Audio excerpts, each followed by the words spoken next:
Matthieu au chapitre 15, à partir du verset 21 jusqu'au verset 28. Et si le Père me donner un titre tout au moins à cette courte méditation, ce serait la persévérance paye toujours. Donc la persévérance paye toujours. Jésus, étant parti de là, se retira dans le territoire de Tyr et de Sidon.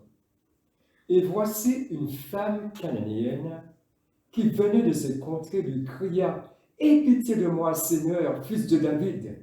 Ma fille est cruellement tourmentée par le démon. » Il ne lui répondit pas un mot. Et ses disciples s'approchèrent et lui dirent avec insistance « Renvoie-la, car elle crie derrière nous. » Il répondit « Je n'ai été envoyé qu'aux brebis perdues de la maison d'Israël. » Mais elle vint se prosterner devant lui, disant « Seigneur, secours-moi. » Il répondit « Il n'est pas bien de prendre le pain des enfants et de le jeter aux petits chiens. » « Oui, Seigneur, dit-elle, mais les petits chiens mangent les miettes qui tombent de la table de leur maître. » Alors Jésus lui dit « Femme, ta foi est grande, qu'il te soit fait comme tu veux. » Et à l'heure même, sa fille fut guérie. Amen. Amen. Donc on voit que Jésus se trouve dans un territoire, il nous a dit le territoire de Tyr et de Sidon. Certainement, ce n'était pas le territoire d'Israël. Et là, une femme cananéenne, une femme qui normalement,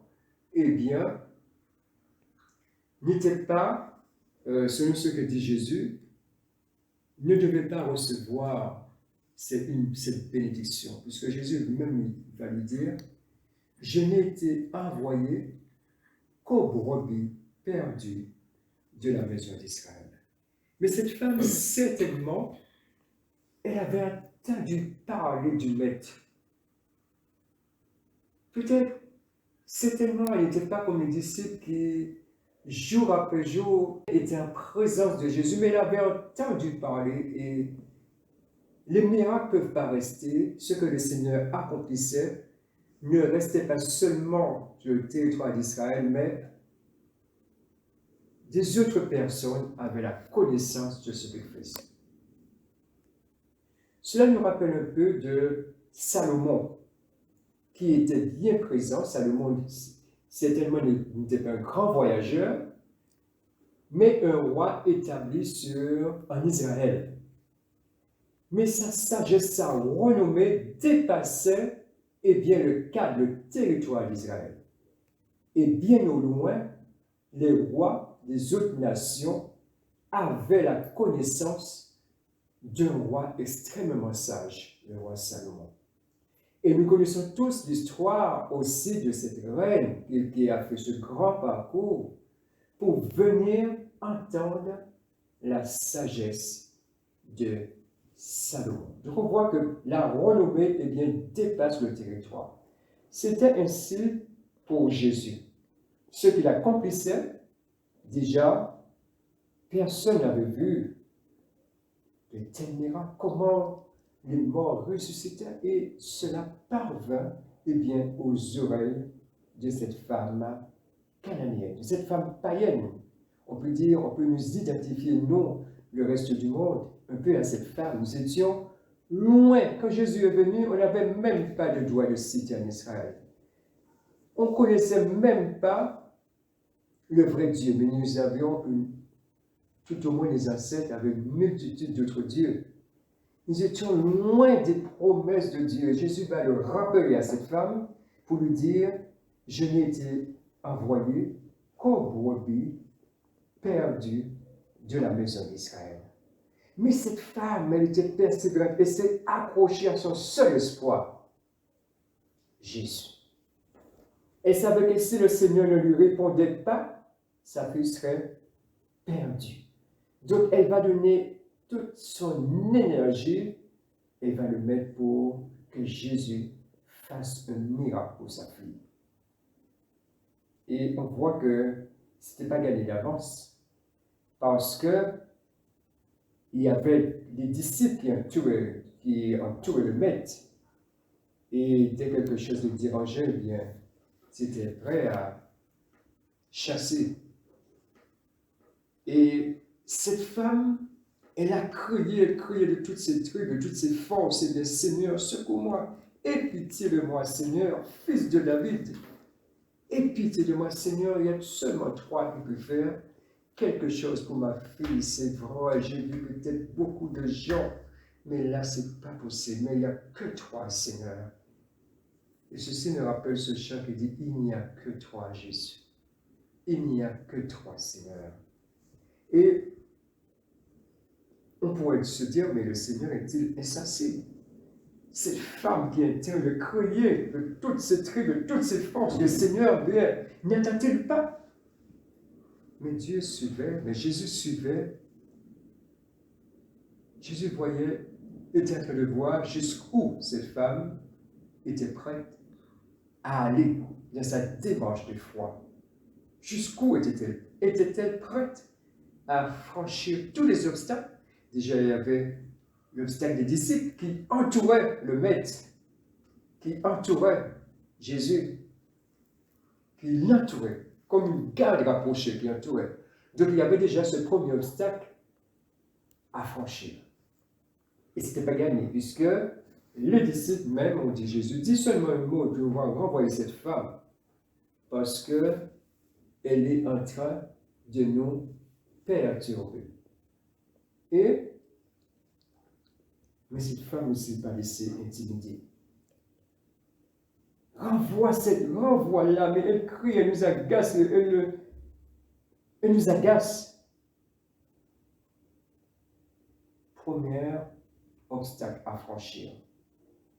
Et Jésus, jusque-là silencieux, va prendre la parole en disant, je n'ai été envoyé qu'aux brebis perdues de la maison d'Israël. Donc Jésus se compare à un berger, un bon berger, comme on peut le voir le psaume 23, où David, inspiré par l'Esprit de Dieu, dira « L'Éternel est mon berger ».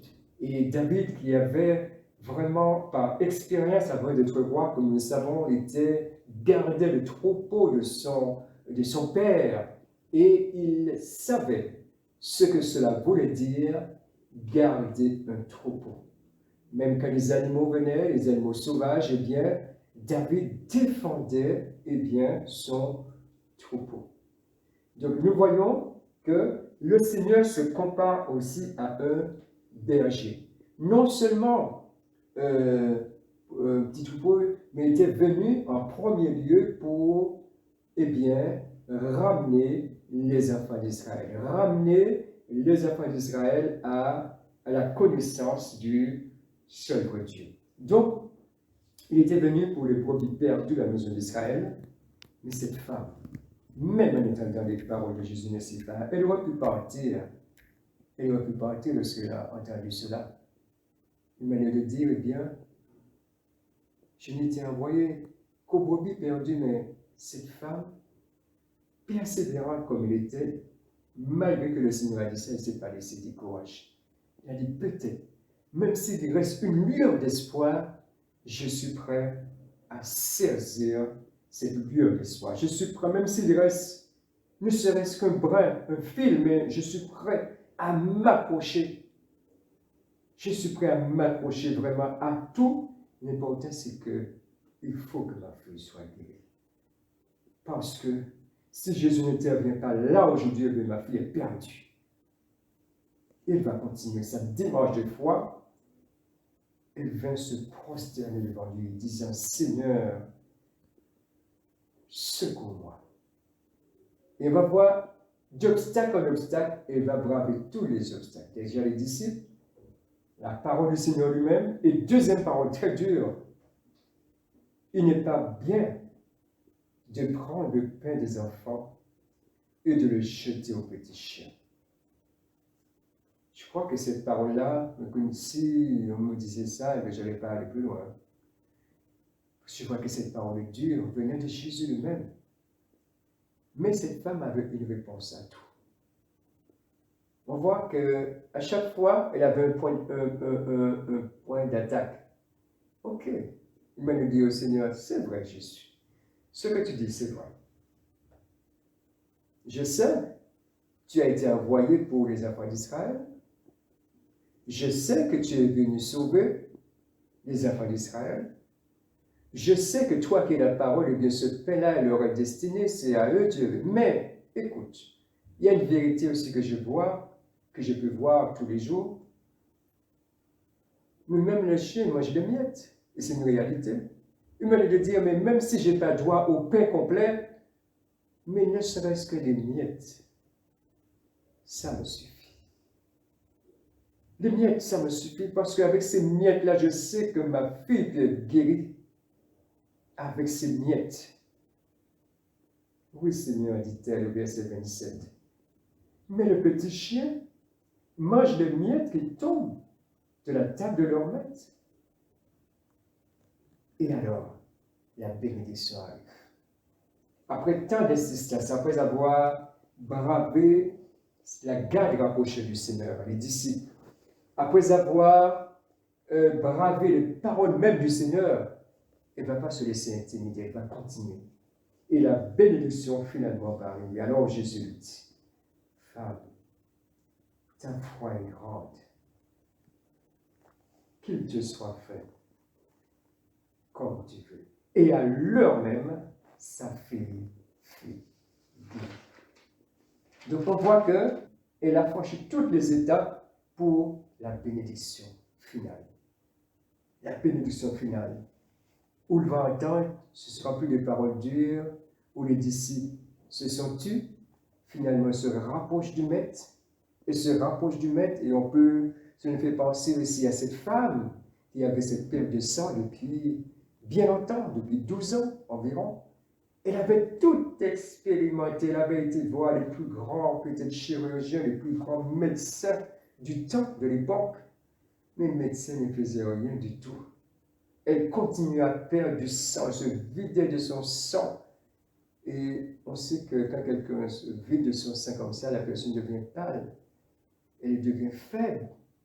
Et peut-être ses jours étaient déjà comptés, peut-être les médecins lui avaient déjà dit, eh bien, vous aurez peut-être 6 mois ou 1 an à vivre. Ses jours étaient déjà comptés, mais elle s'est dit, j'ai encore un espoir.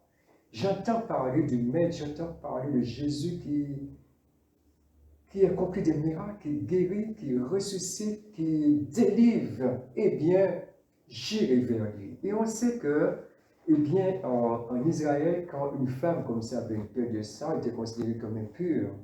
Donc, il ne fallait pas qu'elle s'approche des autres. Mais elle va, malgré les interdictions de la loi, elle va braver cela. Elle va se dire, mais c'est mon dernier espoir. Si je touche, j'ai la foi, que si seulement je touche le bord de ses vêtements, je serai guéri. Mais il y a encore des obstacles parce qu'il y a la foule qui est là, qui le presse. Parce que quand Jésus passait, eh bien, des foules le suivaient, même pas une foule, mais des foules le suivaient. Et en plus, il y avait les disciples qui étaient là. Eh bien, il s'est dit, mais si je puis seulement toucher le bord de ses vêtements, je serai guéri. Mais il fallait, avec les dernières forces qui lui restaient, eh bien, il fallait qu'il brave les obstacles. Il fallait faire, on peut imaginer un peu la scène, les foules sont là en train de presser le Seigneur autour du maître. Il fallait faire de la place. Et ce n'était pas évident parce qu'on ne voulait pas laisser sa place, on voulait être le plus près possible du maître. Mais il va faire la place, elle va faire la place, faire la place. La Bible ne dit pas combien de temps ça a duré, mais minute après minute, elle se faisait une place pour s'approcher du maître. Jusqu'à un moment important où finalement elle a cette possibilité de toucher le maître. Elle touche le maître et subitement quelque chose se passe dans son corps. Elle avait la foi que en touchant le bord du vêtement de Jésus, je serai guéri. Et lorsqu'elle a touché le bien, le miracle instantané se produit. Perte de sang, instantané, c'est arrêté. Mais il y avait encore une épreuve à attendre. Jésus savait. Jusque-là, il suivait la chose. Il savait qu'il y avait quelqu'un qui était désespéré de la foule, qui avait le désir, parce qu'il connaissait toutes les pensées de tous ceux qui l'entouraient. Il savait que quelqu'un de désespéré, une femme désespérée, voulait le toucher. Mais Jésus ne va pas laisser cette affaire dans le silence. Qui m'a touché? On peut imaginer la frayeur de la femme parce qu'elle sait qu'elle mérite, peut-être même selon la loi, eh bien, comme je disais tout à l'heure, elle n'avait pas le droit de toucher le Seigneur et elle méritait peut-être quelque chose de terrible. En tout cas, pas l'approbation des chefs religieux, mais Jésus a dit, qui m'a touché?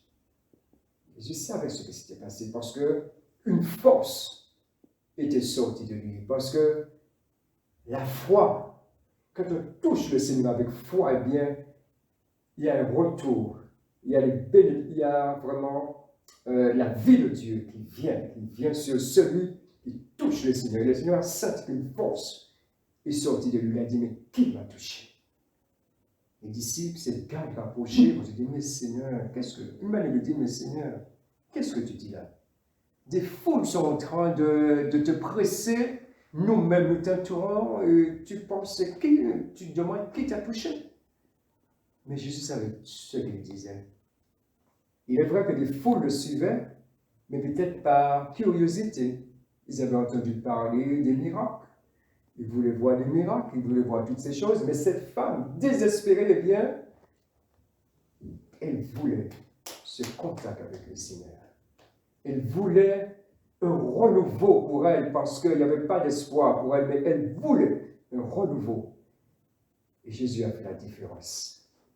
À tous ceux qui le pressaient, peut-être par curiosité, et cette femme qui aspirait à quelque chose de nouveau.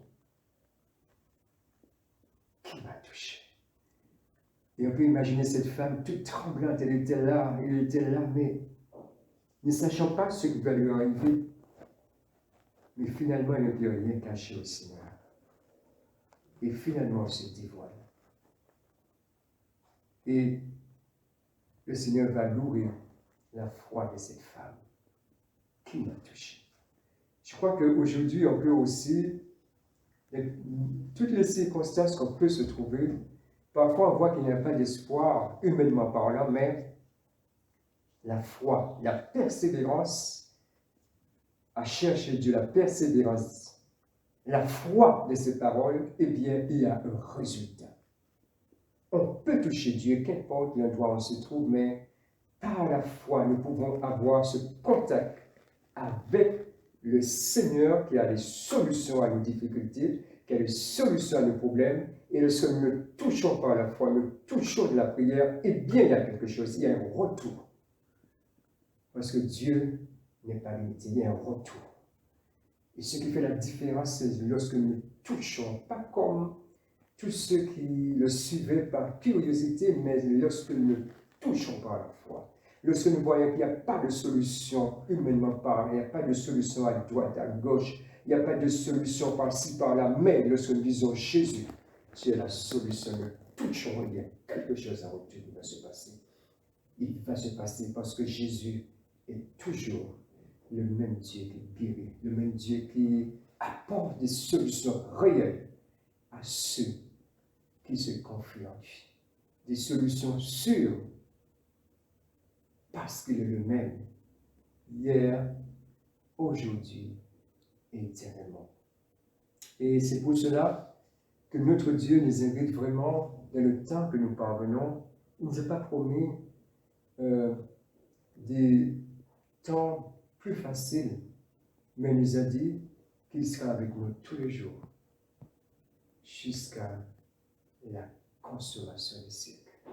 Donc, à tout instant, chaque jour, eh bien, nous pouvons, comme cette femme cananéenne, aller vers le Seigneur. Comme cette femme qui avait cette perle de sang, eh bien, nous pouvons toucher notre Dieu. Par nos prières, par nos louanges, par nos remerciements, nous pouvons le toucher et en retour, il y a quelque chose qui se passe. Que nous touchons notre Dieu avec la foi, avec confiance, avec assurance. Soyez assurés qu'il agit parce que nous servons un grand Dieu. Nous servons un Dieu tout-puissant qui a créé les cieux, la terre, la mer et tout ce qui existe. Donc que son nom soit béni et puis qu'il nous aide à demeurer et à marcher par la foi. Comme disait Habakkuk, mon juste vivra par la foi. Donc que son nom soit béni et puis qu'il nous aide chaque jour à demeurer la vie. Amen.